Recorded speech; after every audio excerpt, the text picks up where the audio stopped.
When allies are no longer silent. What happens when a historic handshake turns into a tariff strike? When a long-standing alliance like the US-Canada relationship suddenly becomes a breathless economic battle? In 2025, President Trump turned tariffs into a political weapon. But instead of responding with slogans or direct confrontation, Canada, under the leadership of Prime Minister Mark Carney, chose a different path, building internal strength, forging quiet alliances with Europe, and silently redefining the role of what it means to be an ally. Behind the cold numbers lies a simmering battle of strategy that the entire G7 is watching. And from within that tariff storm, Canada has sent the most important message of all. Power doesn't lie in the roar, it lies in the preparation. A lever called tariff. For Donald Trump, tariffs have never been just an economic policy. They are a declaration of power. From the very first days of his return to office in 2025, he made no secret of his ironclad belief. The higher the tariff, the more likely other nations are to concede. And Canada, the close neighbor, the ally in NATO, in the G7, in NAFTA, became the first target pulled into the vortex of trade warfare. On March 4th, President Trump signed an unexpected order, a 25% tariff on all cars and auto parts imported from Canada, excluding energy. Observers initially thought this was merely a negotiation tactic, but then he boarded Air Force One directly to the G7 summit in Kananaskis, and en route defiantly declared, "I can raise that tariff any time, and the higher it is, the more likely they'll bring their factories back to the U.S." And just like that, what had long been the backbone of North America's supply chain, the cross-border auto industry, suddenly became a battlefield. Ford, GM, and Stellantis were all thrown into turmoil. Auxiliary factories in Ontario, specializing in parts production, found themselves reeling, contracts delayed, orders cancelled. Over 200,000 Canadian workers, many of them second or third generation in the auto sector, were now facing an uncertain future. The issue wasn't just the 25% number. It was the way it was applied, suddenly, without warning, and without dialogue. In economic circles, this is called a shock policy, something typically used against adversaries, not long-standing allies. But Trump didn't care about titles like ally. He viewed trade as a negotiation, and in a negotiation, the strong must show their hand first. His famous quote at a Pennsylvania press conference was repeated, "I'm a tariff guy. I've always been a tariff guy. It's simple and it works." The only problem is that effectiveness came at a very real price. Just 48 hours after the tariff announcement, more than 2,000 protest points erupted across Canada, from factories in Windsor to ports in Vancouver. The auto industry lost 3.5 billion Canadian dollars in the first week alone. Digital boards in assembly plants constantly flashed two bright red words, "delayed." It wasn't just Canada that felt the shock. Global stock markets reacted too. European auto indexes dropped by 4%, and Japanese automakers like Toyota and Honda saw immediate losses. From Tokyo to Frankfurt, corporations began asking, if the U.S. can punish Canada, a trusted partner, then who is safe? Even more troubling, this tariff strike wasn't presented through a multilateral agreement, had no economic rationale, and no impact assessment. Just a signature on paper, enforced through presidential power. And that's exactly what alarmed other nations.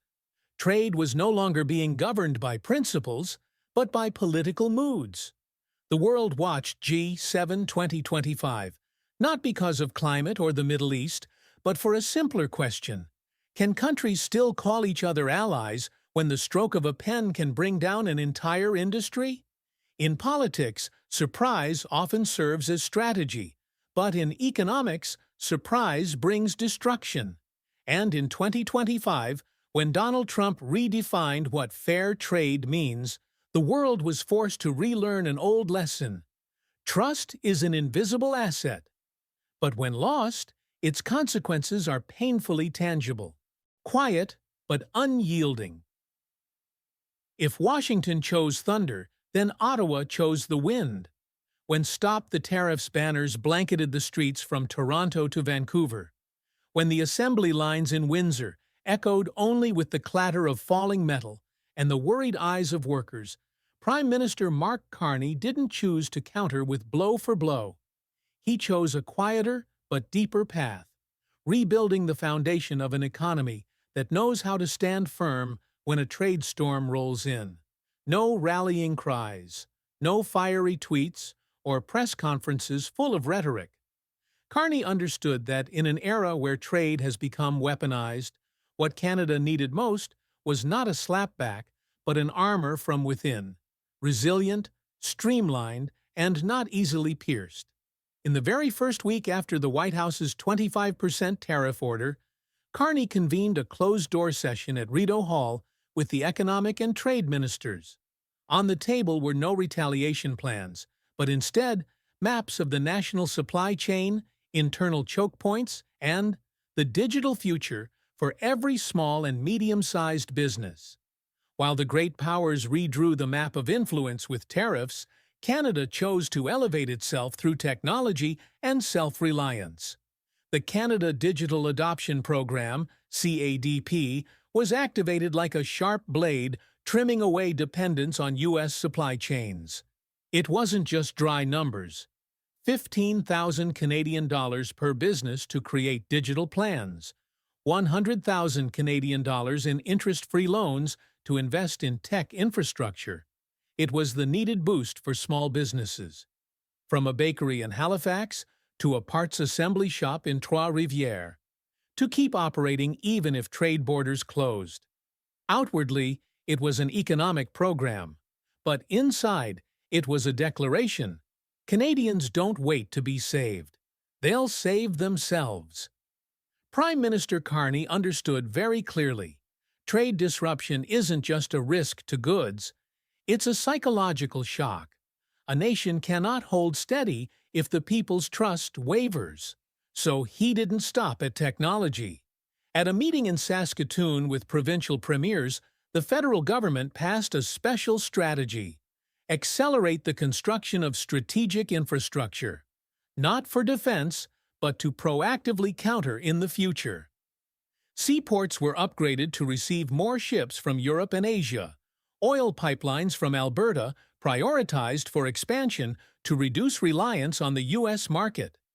Electronic and medical equipment stockpiles were established in Quebec and British Columbia, aiming for at least 60 days of continuous operation if borders froze. If this war were a chess match, then Canada was no longer moving piece by piece. They were silently building a new board.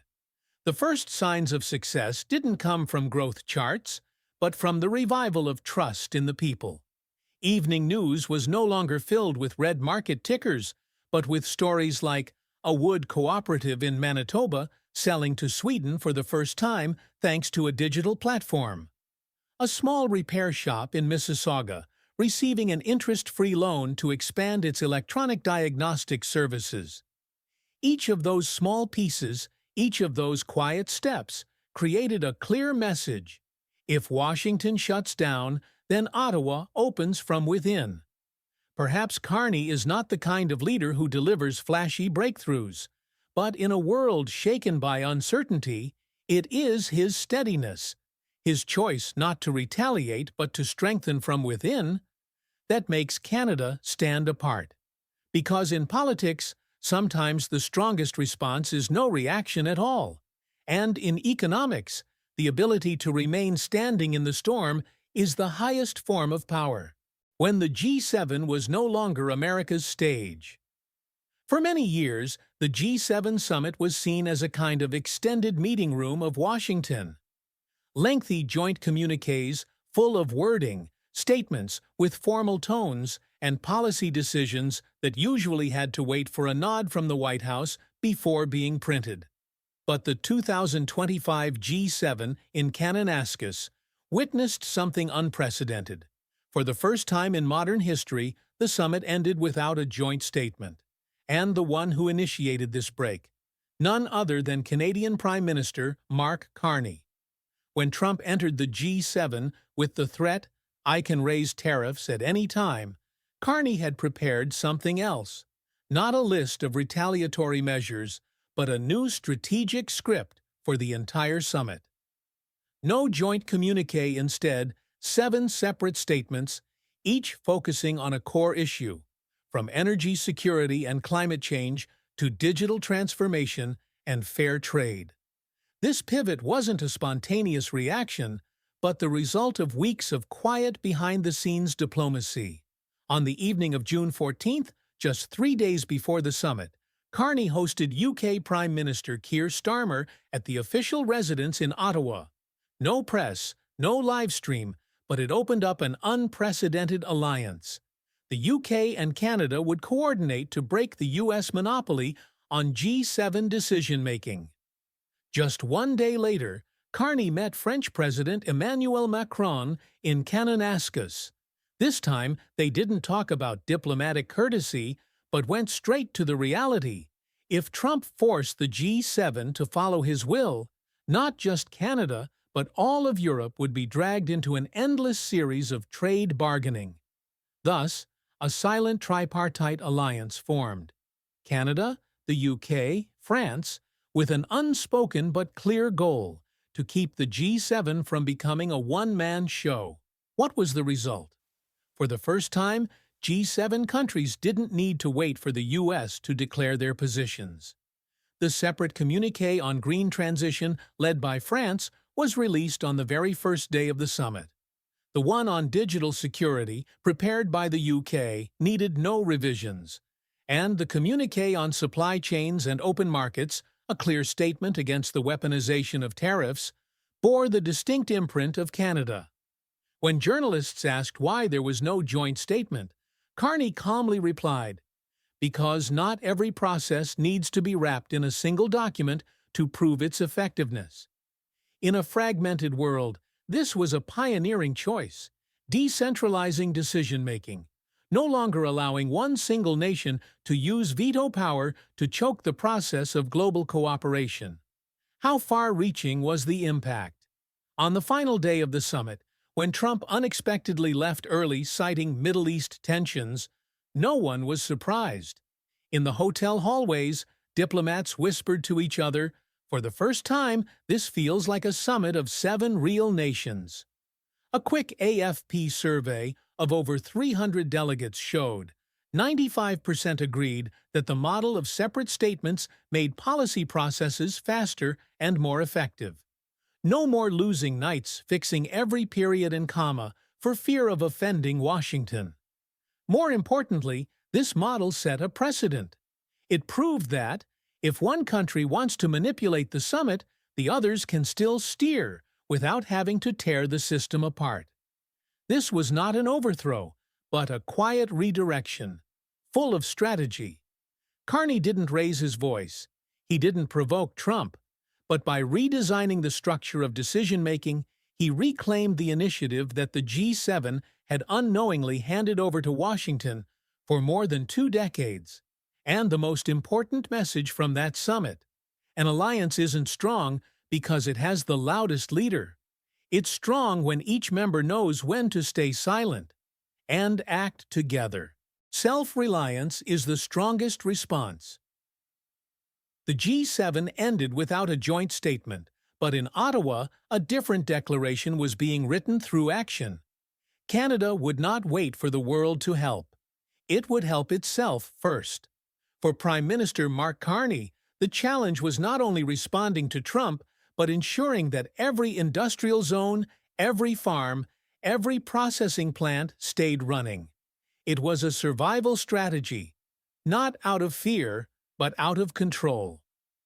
On March 18th, just 2 weeks after the U.S. imposed a 25% tariff, Carney appeared on national television, not with slogans or warnings, but with a detailed plan, an emergency relief package worth $2 billion Canadian for the entire auto supply chain, from the smallest parts factory to logistics centers, not a temporary welfare, but a transitional foundation. This isn't spending money to keep people quiet, he said. It's spending money to keep the heartbeat of the economy from stopping. Factories in Ontario, the heart of Canada's auto industry, immediately gained access to low-interest loans, job retention policies, and especially digital reskilling programs for workers. Each worker was no longer just a cog in the chain, but a part of the transformation journey, from traditional manufacturing to electric, smart vehicles, and advanced technology ecosystems. But Carney didn't stop at heavy industry. He turned his attention to more vulnerable sectors: tourism and agriculture.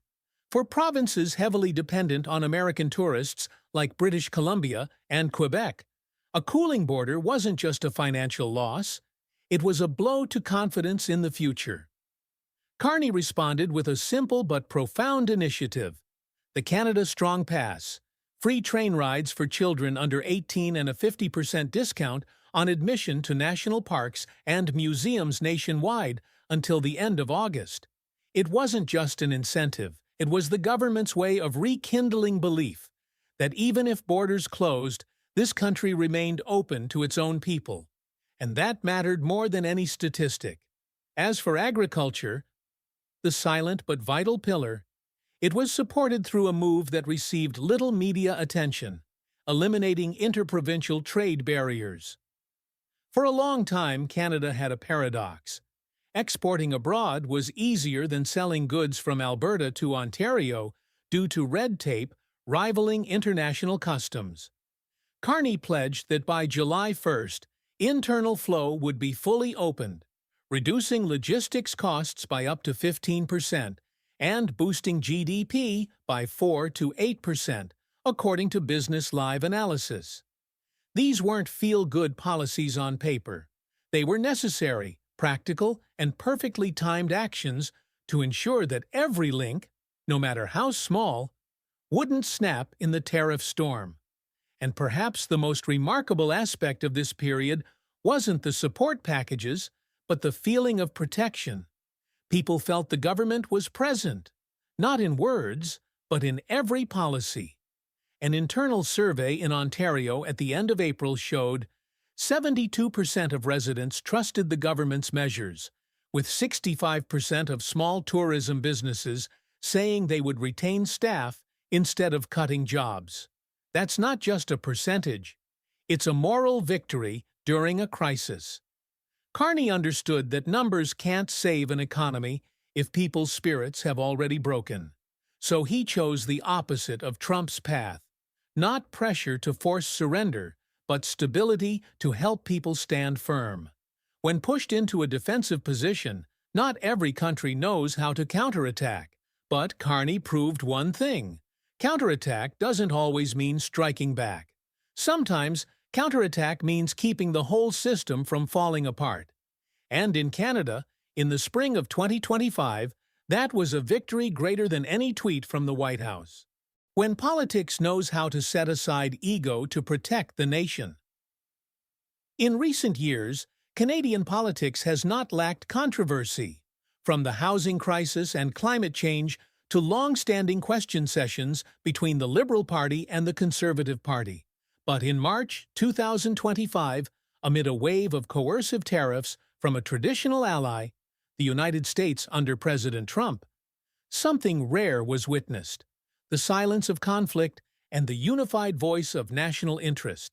And the first to ignite the flame in Parliament was none other than Charlie Angus, a veteran MP not from the ruling party, not holding any senior position, but the one who voiced what the entire country had been swallowing. This is no longer a trade policy.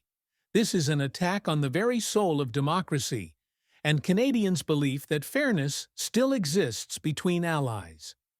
That statement, delivered in a heated session of the House of Commons, was not met with applause, but with a strangely deep silence. Yet just a few hours later, MPs from all parties began to speak out. They did not agree on the details, but they united on the core. Canada could not remain still while being dragged into a game where the rules were set by someone else and the board no longer respected friendship. The surprising part was, everyone laid down their weapons. Conservative leader Pierre Poilievre, who regularly criticized the government on everything from gas prices to immigration, this time publicly declared his willingness to cooperate in facing pressure from the U.S. The leader of the Bloc Québécois, usually advocating for separation, also joined the Joint Working Group on Trade. Emergency meetings of the Foreign Affairs and Trade Committee were held almost nightly, where no one was allowed to withdraw for partisan reasons. That was when the Canadian people realized something. When needed, politics can overcome ego to do the right thing. The atmosphere in Parliament was no longer about personal attacks, but about a series of carefully drafted proposals to address each consequence of the U.S. tariffs.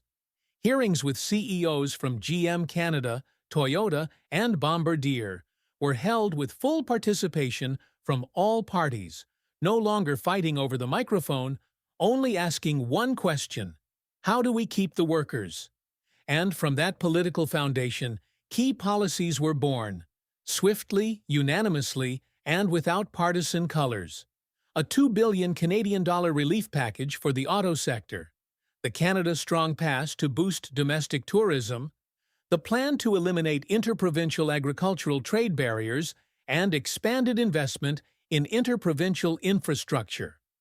All passed with near-unanimous approval. A country is not measured by absolute unity, but by its ability to overcome differences when crisis knocks. And in Canada, in the spring of 2025, politics chose to stand with the people. Not through grand speeches, but through budget laws and resolutions. More notable still was the proactive stance.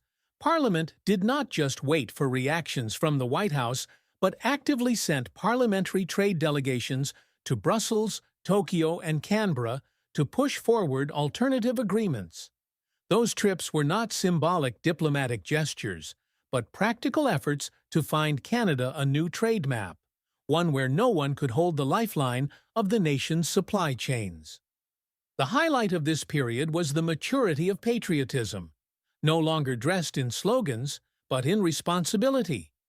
Every MP, every provincial leader, every business executive understood. If division happened now, the damage would not just be economic. It would shake the very foundation of belief in the nation's durability. And that is precisely what did not happen. When politics knows how to set aside ego to protect the greater good, a country truly enters a new era of maturity. Canada did not become stronger because it was not attacked. Canada became stronger because it knew how to stand together when it was. When the supply chain becomes a battlefield. Never before in modern history has a small car part become the focal point of global geopolitics. But in the summer of 2025, from microchips made in Quebec to precision steel bolts in Windsor, everything bears the mark of an invisible war. A war where the border isn't drawn on maps, but in each import price list, each sudden tariff announcement from Washington. The storm didn't just blow through Canada.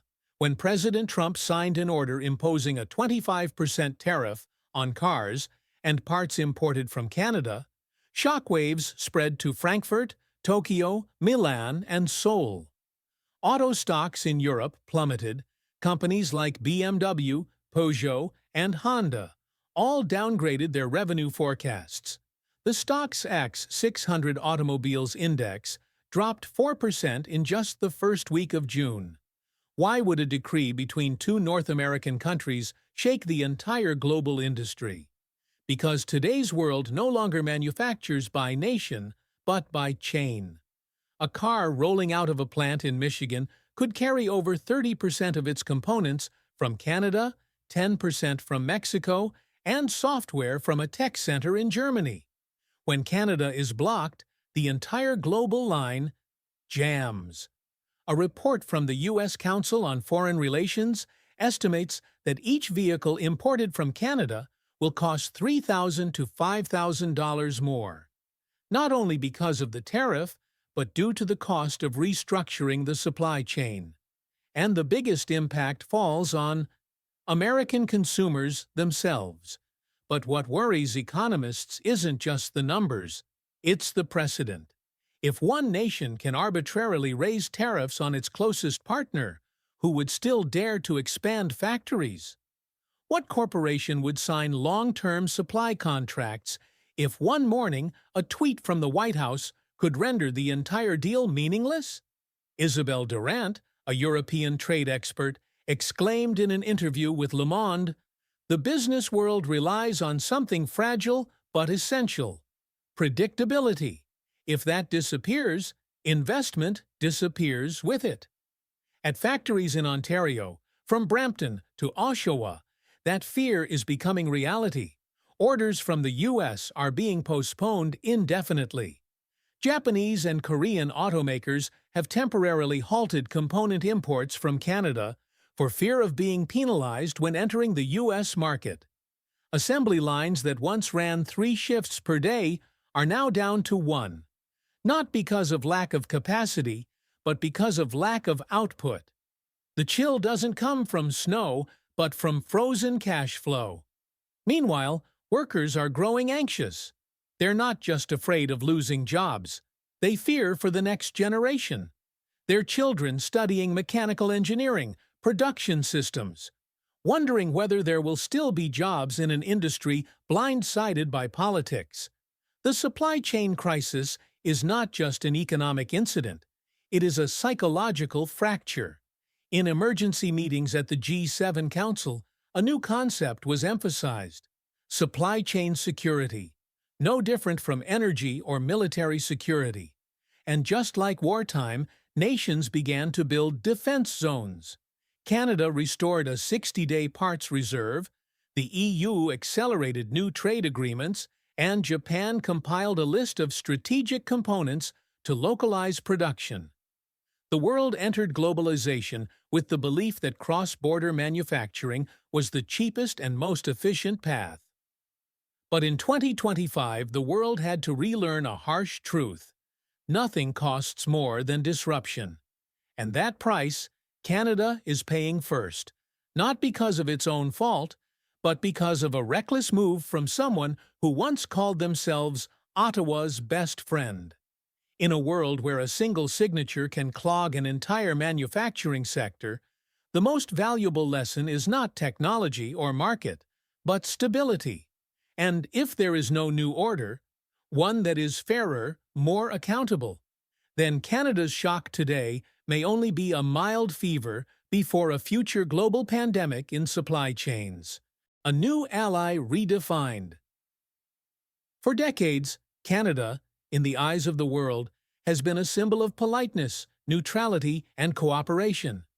Never too loud in debates, never aggressive in negotiations, and always believing that alliances like the G7, NATO, or USMCA are platforms to go far together. But the 2025 tariff crisis shattered that belief without warning. And from within that fracture, a new Canada gradually emerged, less compromising, more proactive, and ready to step out from the shadow of a larger friend. When President Trump repeatedly declared, "The higher the tariffs, the more they'll have to concede," he misjudged one thing. Canada was no longer a partner that simply chose the soft path. Under Mark Carney, Ottawa's response wasn't an outburst of anger, but a layered and comprehensive strategy. No retaliation through words, but a counterattack through systems, from economic resilience to tiered diplomacy. We don't need to shout to show who we are. We just need to prove it by not falling. This quote from Prime Minister Carney's national address at the end of June was quoted millions of times in the media, not because of its oratory, but because it reflected the true mindset of a nation maturing through crisis. That maturity was first reflected in the courage to stand independently. Canada didn't withdraw from the G7, didn't demand the cancellation of trade talks, but also didn't allow itself to be bound by principles unilaterally set by the U.S.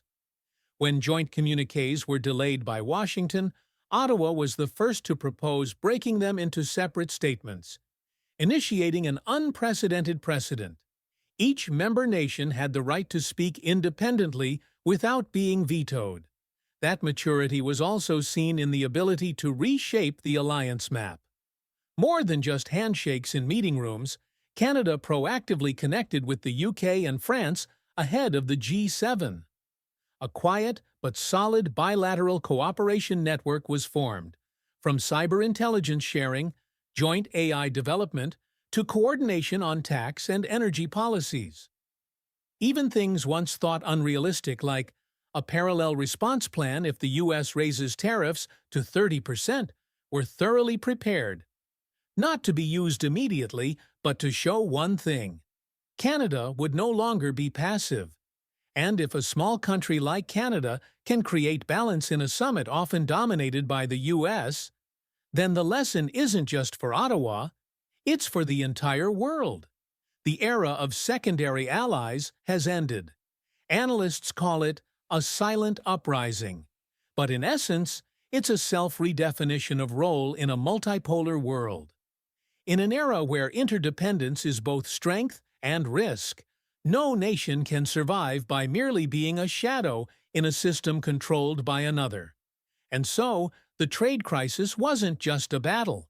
It was a moment when Canada redefined itself.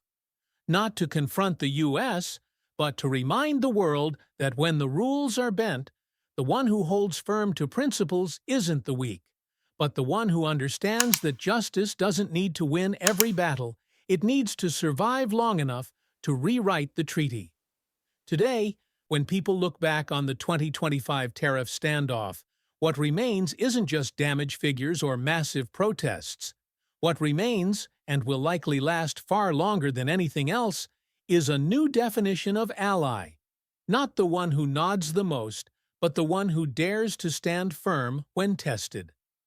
Canada did just that, quietly, strategically, and with resolve.